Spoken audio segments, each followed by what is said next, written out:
وَنَبْلُوكُمْ بِالشَّرِّ وَالْخَيْرِ فِتْنَةً. அல்லாஹ் சுப்ஹானஹு வ தஆலா சிலருக்கு கொடுத்து சோதிக்கின்றான், இன்னும் சிலருக்கு அல்லாஹ் சுப்ஹானஹு வ தஆலா கொடுக்காமல் சோதிக்கின்றான்.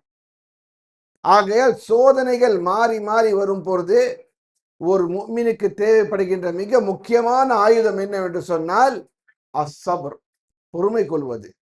லுக்மான் அலைஹிஸ்ஸலாத்து வஸ்ஸலாம் தங்களுடைய பிள்ளைக்கு, தன்னுடைய மகனுக்கு உபதேசம் செய்யும் பொழுது முக்கியமான ஒரு உபதேசத்தை செய்கிறார்கள்.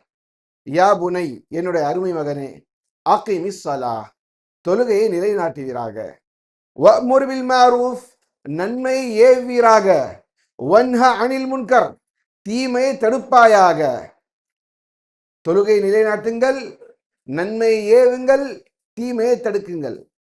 இந்த 3 விஷயங்கள் செய்தால் என்ன ஆகும்?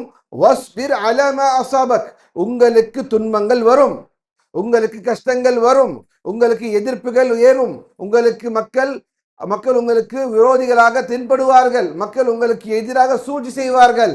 வஸ்பிர் அலா மா அஸாபக், உங்களுக்கு என்ன ஏற்படுகின்றதோ அந்த துன்பங்களை பொறுமையுடன் கையாளுங்கள்.